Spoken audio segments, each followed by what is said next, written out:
Il était une fois, c'est comme cela que commencent les belles histoires. Celle que vous allez suivre raconte le rêve de deux voyageurs en quête d'aventure, de liberté, de rencontres.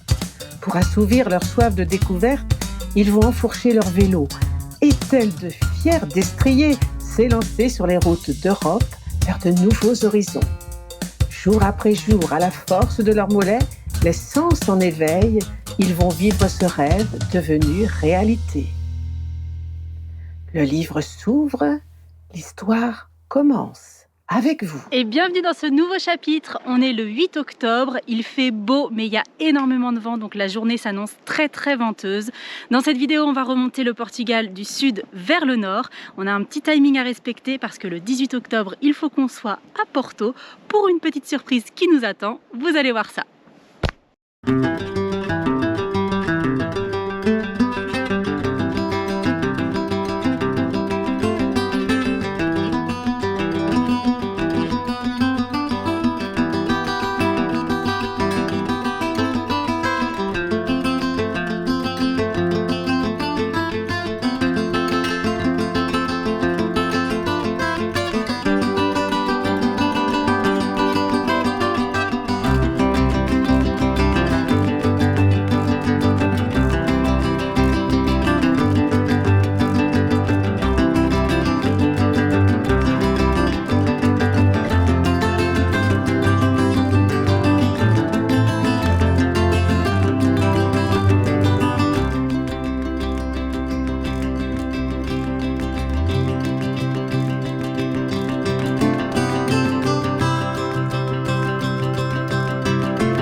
Compliqué, on s'en doutait, hein, vu le vent de face annoncé, on savait que ça allait pas être facile.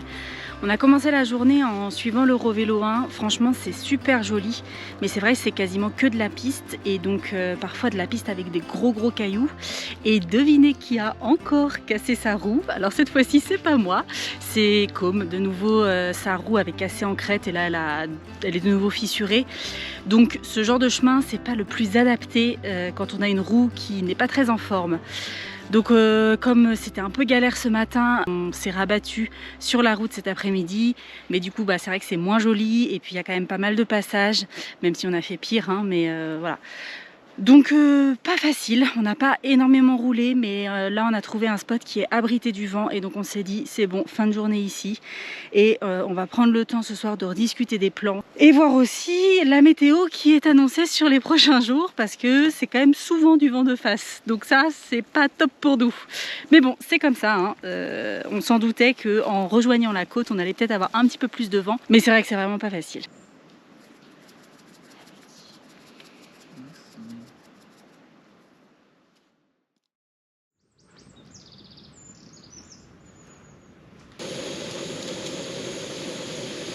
Nouvelle journée, c'est parti, il fait pas beau, c'est pas grave, on va longer la côte. Normalement la route est en un peu meilleur état pour aujourd'hui. Et puis ce soir on a prévu un petit camping, ça va faire du bien de prendre une vraie douche chaude parce qu'en ce moment ça commence à être un peu plus difficile le soir de prendre la douche quand il n'y a pas de soleil et beaucoup de vent, ça fait un peu froid. La journée devrait être belle quand même, on a vu que ça devrait se dégager normalement vers midi 13h donc on croise les doigts pour que ça aille un peu plus vite que ça. Et puis on reprend la route, c'est parti.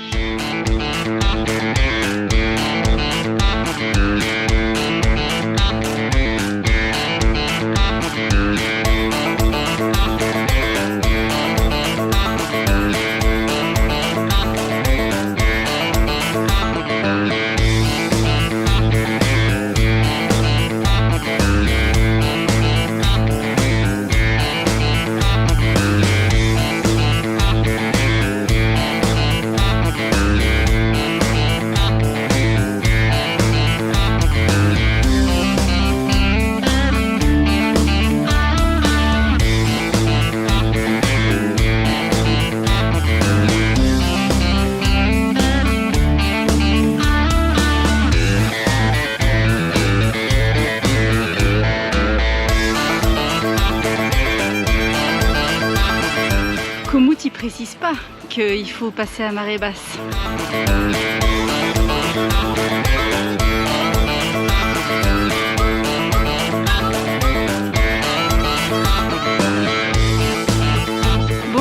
c'était pas facile, mais on est passé de l'autre côté. On a rencontré d'autres cyclo-voyageurs qui étaient dans le même cas que nous.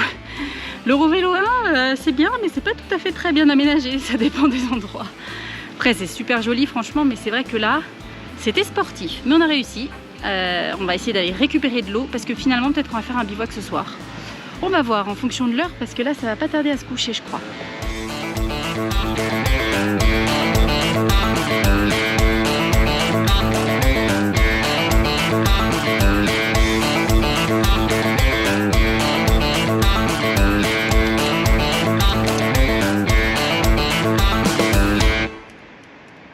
Bon, finalement on a oublié l'option camping et on s'est trouvé un petit spot. C'est super joli, on a un trop beau coucher de soleil, mais il est pas très tôt, il est pas loin de 19 h je crois, donc il faut qu'on se dépêche parce que bientôt on va plus rien voir.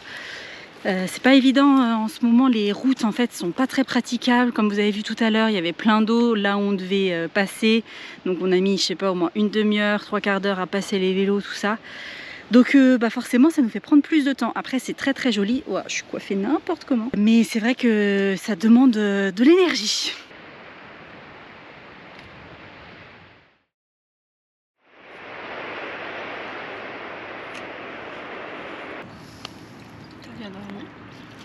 Ouais, ça va. Oui.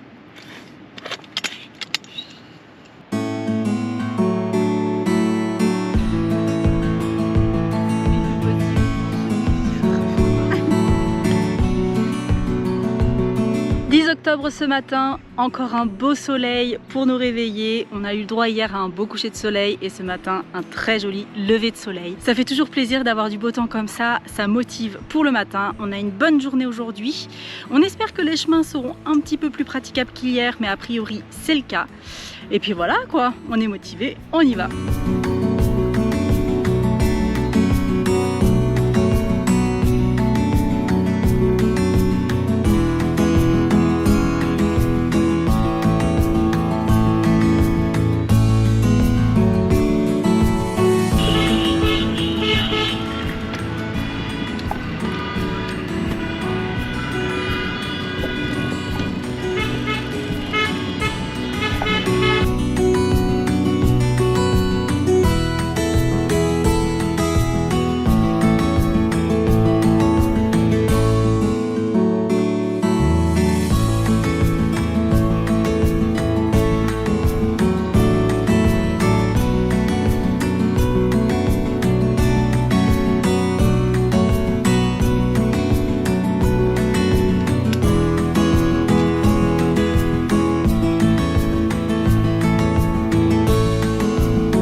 Franchement, ça a été aujourd'hui.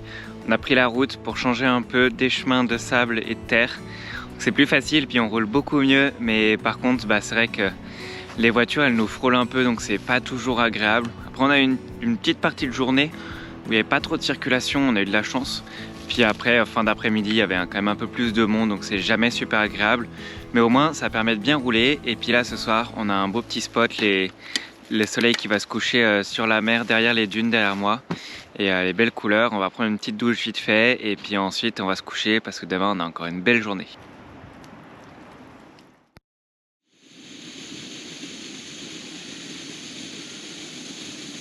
Grande nouvelle, il est à peine 9 h et on est presque prêt à partir du spot. Il faut le notifier tout de même. Et pour cause, parce qu'on a un bateau à prendre et on aimerait avoir celui de 10 h parce qu'il passe sinon que toutes les heures. C'est juste un ferry qui dure à peu près 25 minutes. Et puis ensuite, on devrait avoir une quarantaine de kilomètres avant d'atteindre Lisbonne. Enfin, pas tout à fait, mais le logement qu'on a réservé juste avant Lisbonne. On a voulu prendre des warm showers, mais personne ne nous a répondu. Donc tant pis, c'est pas grave. On a trouvé un logement un petit peu plus excentré, comme ça c'est plus abordable. Et puis on ira visiter Lisbonne demain ou après-demain. En tout cas, cette petite pause va faire du bien.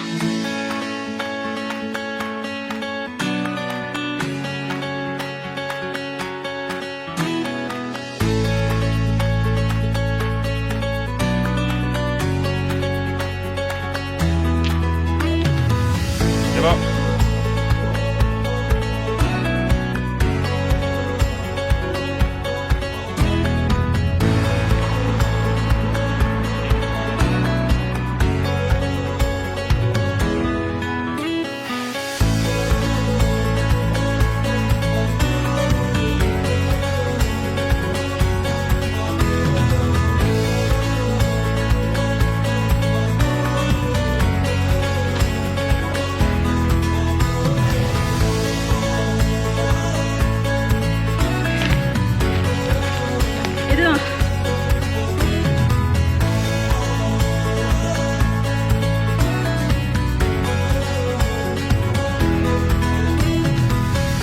Bien arrivé dans notre petit studio, on a essayé de mettre les sacoches là où on pouvait parce que c'est pas très grand, mais ça fait très bien l'affaire. C'est en fait une maison partagée, donc bon, ça a l'air assez bruyant, mais c'est comme ça. Demain, on va en profiter pour se reposer un petit peu et surtout faire du montage que j'ai déjà commencé par ici. Et puis après-demain, on ira visiter Lisbonne avant de continuer notre route.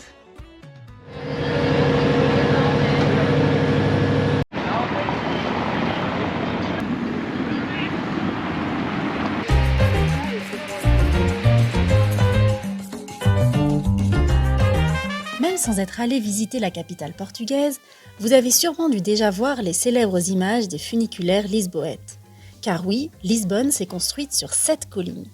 Autant vous dire qu'on a passé la journée à monter et descendre, mais toujours avec de beaux points de vue en guise de récompense. Il y a même un ascenseur, celui de Santa Justa, qui permet de relier 2 quartiers. Nous déambulons dans les ruelles qui parfois nous font penser à Istanbul, mais les nombreuses mosaïques qui habillent les murs nous rappellent que nous sommes bel et bien au Portugal.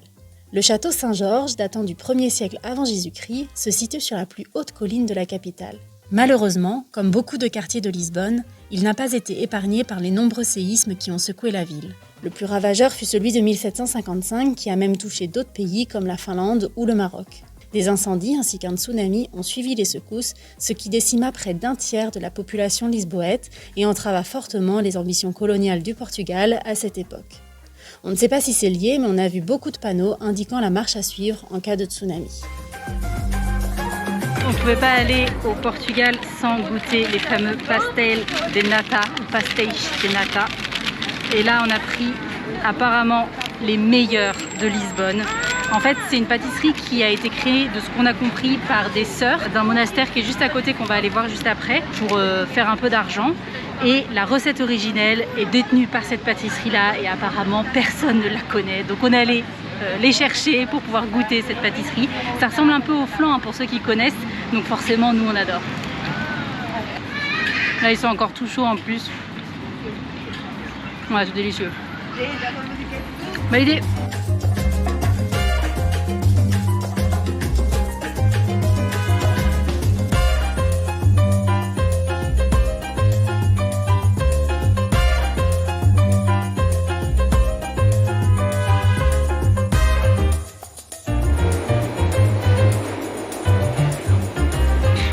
Pas de chance, on devait prendre un train pour arriver un peu plus vite vers Porto et aller jusqu'à Óbidos qui est à 85 km environ ou une centaine de kilomètres à peu près. Et en fait notre train qui était un direct facile avec les vélos a été annulé, mais vu qu'on comprend rien aux annonces portugaises qui ne sont pas traduites ni en anglais ni en aucune autre langue, et ben on a un peu galéré et on se retrouve à essayer de prendre d'autres trains pour faire 2 correspondances au total, donc ça va être un peu la galère. Et voilà, on n'a pas le choix, il faut vraiment qu'on soit à Óbidos ce soir, donc on espère réussir à braver ce périple de train portugais.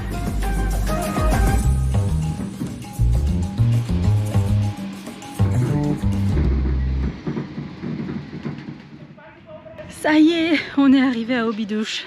Bon, ce fut un périple complexe de 4 trains, 3 changements, mais ça y est, on y est. Un peu en retard sur les heures prévues, puisque du coup il doit être 16h15, 30, alors qu'on pensait arriver vers 14h. Mais c'est pas grave, on va revoir un petit peu l'itinéraire.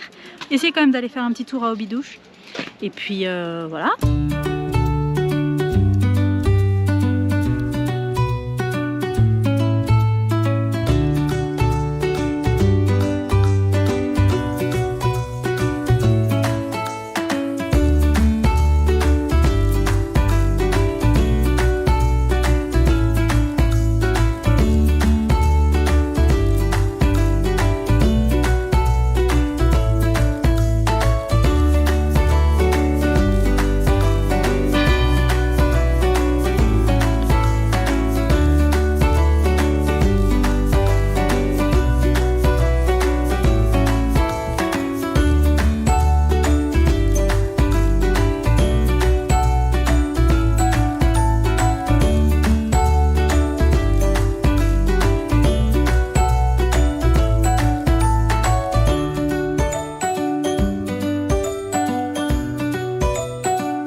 brouillard qui vient de tomber, ou alors c'est juste nous qui sommes descendus dans un nuage. Mais d'un coup là, en l'espace de 10 minutes, ça s'est tout couvert, ça fait vraiment trop bizarre. Le soleil est en train de se coucher, puis d'un coup, on voit plus rien, juste du brouillard partout. On vient d'arriver dans un petit camping qu'on avait repéré en se disant que le train plus la visite de Bidoche, tout ça, ça ferait peut-être beaucoup, et on avait bien fait parce que vu le retard du train, etc., au moins on avait un point de chute, on a juste changé l'itinéraire pour y arriver plus vite. Donc là, le soleil va se coucher dans un quart d'heure, 20 minutes, juste le temps pour monter la tente. Et puis ensuite, on va se réfugier dans la tente parce que c'est tout humide partout.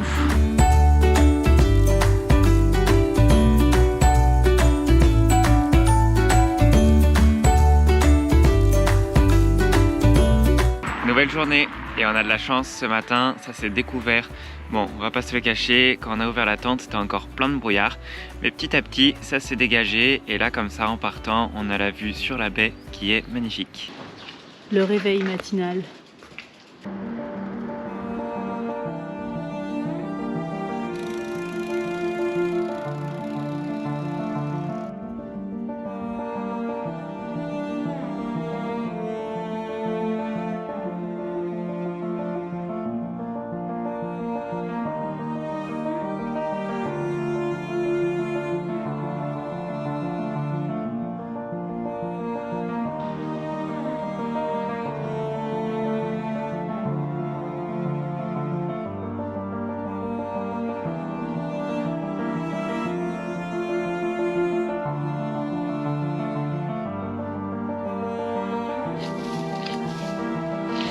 Préparation du terrain pour ce soir. Ça y est, on a trouvé un petit endroit pour mettre la tente. Il y a toujours plein de brouillard là. Franchement, depuis ce midi, ça nous a pas quitté.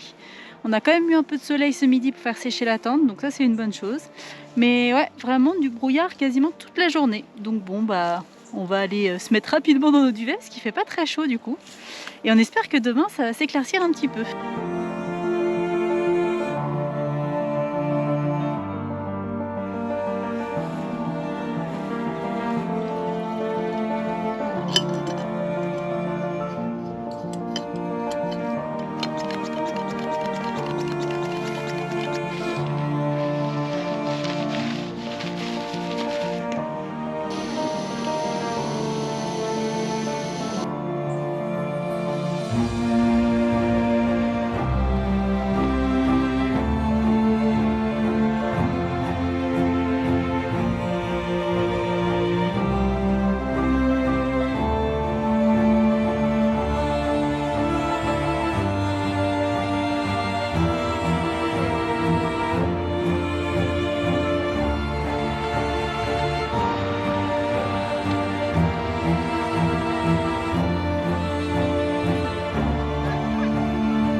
Allez, la descendant quoi. Ça c'est pas vert ça. Ça c'est pas vert.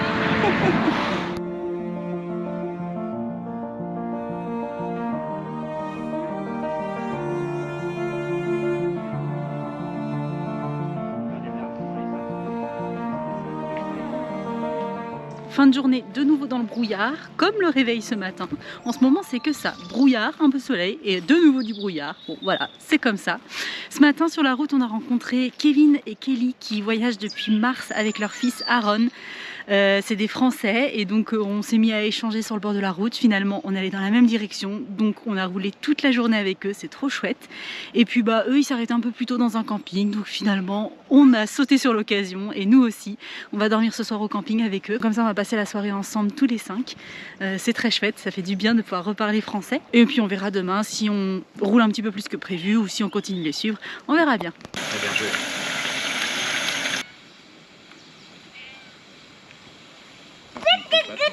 Tu lui as fait peur.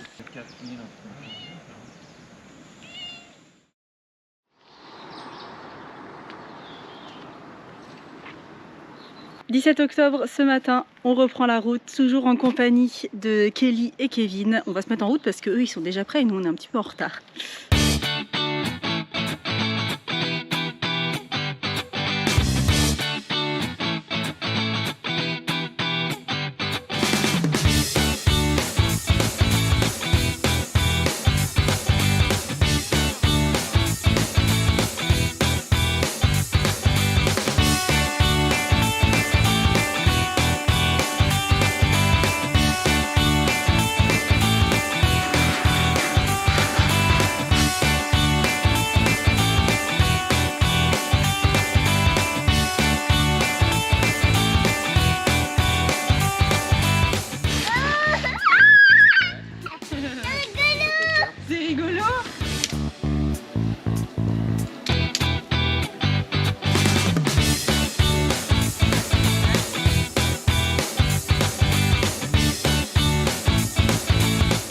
Fin de journée.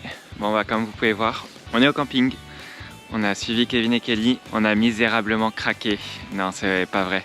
Non, en vrai, de toute façon, la journée de demain, c'est une petite journée pour arriver à Porto. On va rallonger un petit peu de quelques kilomètres et on va passer une bonne soirée tous ensemble au camping.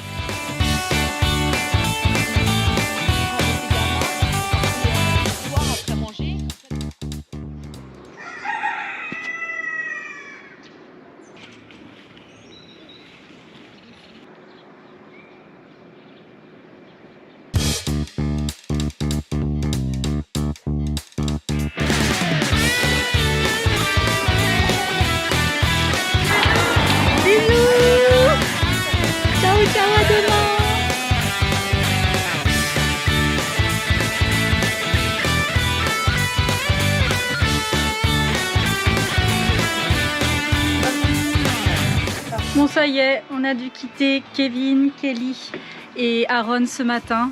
Un dernier café tous ensemble et puis après on a repris la route que tous les deux parce que eux ils arrivent aussi à Porto mais demain. Donc nous c'est ce soir qu'il faut qu'on soit parce qu'on va retrouver d'autres personnes qui nous y attendent ou plutôt c'est nous qui allons les attendre ce soir. Donc voilà, c'est très chouette aussi mais ça fait un peu mal au cœur parce qu'on s'est super bien entendu. On a passé 2 jours superbes tous ensemble mais ce n'est pas complètement fini puisque demain on va les retrouver parce qu'on sera là pour leur arrivée. Eux ils finissent leur voyage à Porto, c'est leur dernière étape aujourd'hui et demain, donc on sera là pour les accueillir.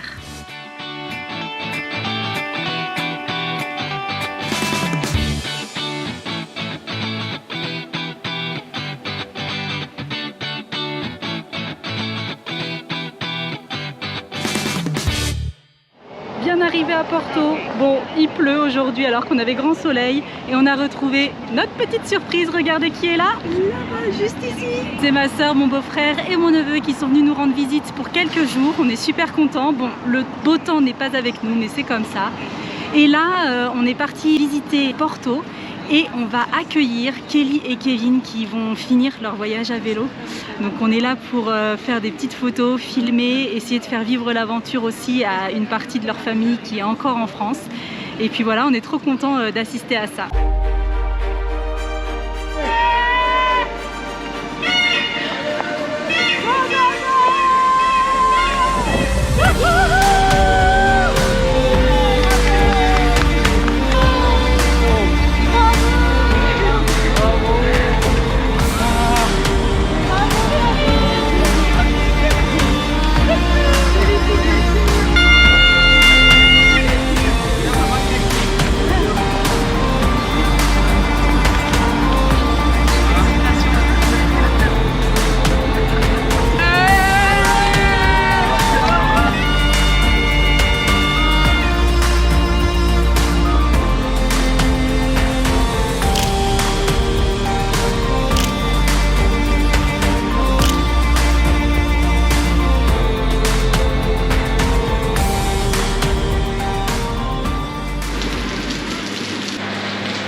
Petit sandwich. C'est bon. Porc mariné, fromage je crois. Voilà. On pensait que c'était des bifana, qui est notre spécialité, mais c'en est pas du tout. Mais ça a l'air très bon quand même. Les jours suivants, le temps est resté gris mais nous avons tout de même pu profiter de cette magnifique ville entre les gouttes de pluie. L'entrée dans Porto, la deuxième plus grande ville du Portugal, se fait par un célèbre pont, construit sur 2 étages. Il vous dit quelque chose ? Peut-être parce qu'il a été dessiné par Gustave Eiffel. Oui, le constructeur de la Tour Eiffel. Les petites maisons colorées du quartier Ribera nous accueillent le long du Douro, puis on se perd dans les ruelles, à l'assaut des mosaïques, des nombreuses églises, de la gare ou de la librairie, mythique, qui a inspiré Harry Potter. Et oui, l'autrice de ce célèbre roman a vécu à Porto et il semblerait que beaucoup de références soient tirées de cette ville. On aurait bien voulu un coup de baguette magique pour faire venir le soleil, car une chose est sûre, Porto a un sacré potentiel et avec du beau temps, elle promet d'être encore plus belle.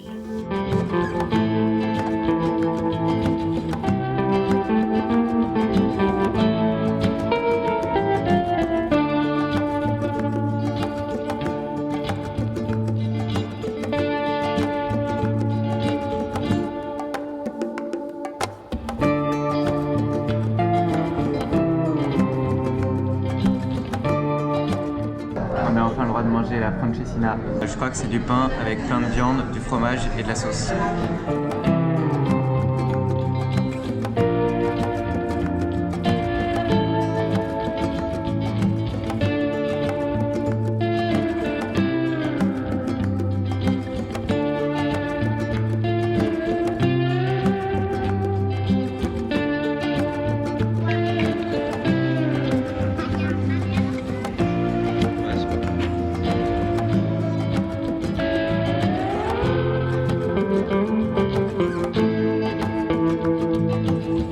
On part de Porto, on prend un petit train pour s'avancer un peu et s'éviter pas mal de montagnes.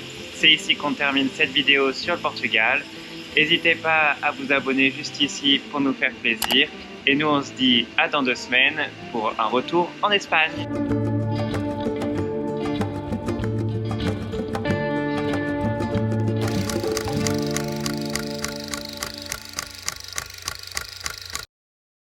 J'aime la bicyclette pour l'oubli qu'elle donne. J'ai beau marcher, je pense. À bicyclette, je vais dans le vent, je ne pense plus.